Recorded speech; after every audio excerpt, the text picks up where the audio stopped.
అమ్మా ఎంత బుద్ధిగల పనిచేసింది కోల్యాగా. బెట్టింగ్ యాప్లకు బానిసగా మారిన ఒక సబ్ ఇన్స్పెక్టర్ తన సర్వీస్ రివాల్వర్ను అమ్మేసి ఉన్నతాధికారులను బొల్తా కొట్టించి తప్పించుకునేందుకు ప్రయత్నించి కటకటాల పాలయ్యాడు. పోలీస్ శాఖలో తీవ్ర సంచలనం రేకెత్తిస్తున్న ఈ సంఘటన అంబర్పేట పోలీస్ స్టేషన్లో జరిగింది. అంబర్పేట పోలీస్ స్టేషన్లో క్రైమ్ ఎస్ఐగా పనిచేస్తున్న భానుప్రకాష్ వ్యవహారం ప్రస్తుతం హాట్ టాపిక్గా మారింది. ఎస్ఐ చేసిన అక్రమాలు పోలీస్ శాఖ ప్రతిష్టను తీవ్రంగా దిగజార్చే విధంగా తయారైంది. క్రైమ్ కేసులను ఛేదించాల్సిన ఎస్ఐ తాను దర్యాప్తు చేసిన కేసుల్లో స్వాధీనం చేసుకున్న సొత్తును కాజేయడమే కాకుండా ప్రభుత్వం కేటాయించిన 9 mm రివాల్వర్లను సైతం అమ్మేసుకున్నాడనే ప్రచారం పోలీసు వర్గాల్లో కలకలం సృష్టిస్తుంది.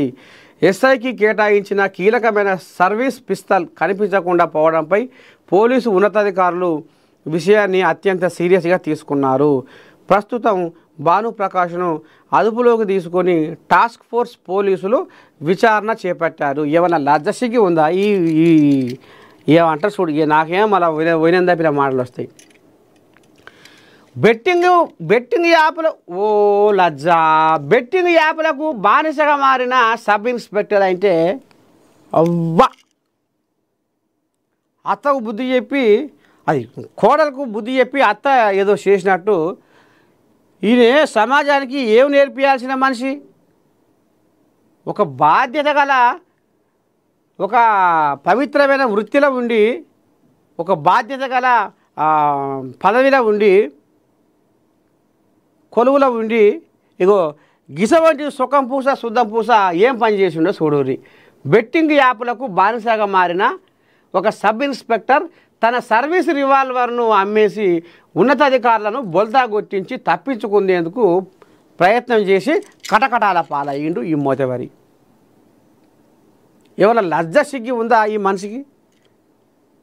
రామ రామ వద్దుర్రా, బెట్టింగ్ యాప్లతోటి పానాలు పోతాయుర్రా, ఆస్తులు అమ్ముకోవలసి వస్తుందిర్రా, జేబులు గుళ్ళవుతాయుల్లా, పెయి మీద సొమ్ములు పోతాయుల్లా, కొనిపెట్టుకున్న ప్లాట్లు భూములు జాగలు ఆఖరకు వస్తారు కల్లా కట్టుకున్న ఇల్లు కూడా కథమైపోతుంది. అది అసలు బెట్టింగ్ యాప్లు మరి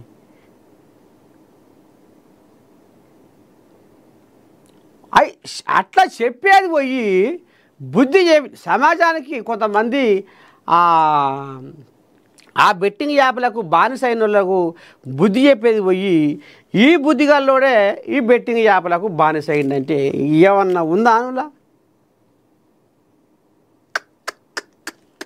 రామ రామ ఇక అమ్ముకుంటాట, ఇంకా పిస్తోళ్ళు అమ్ముకుంటాట ఈ మొగోడు.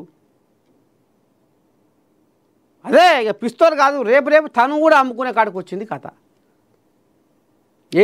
ఆ బెట్టింగ్ యాప్లకు అలవాట ఏది పడితే అది ఆఖరికి వస్తారు కల్లా పిస్తోళ్ళను కూడా అమ్మిండు, బెట్టింగ్ యాప్లకు పెట్టిండంటే ఎంత సుఖమైన కూడా చూడండి.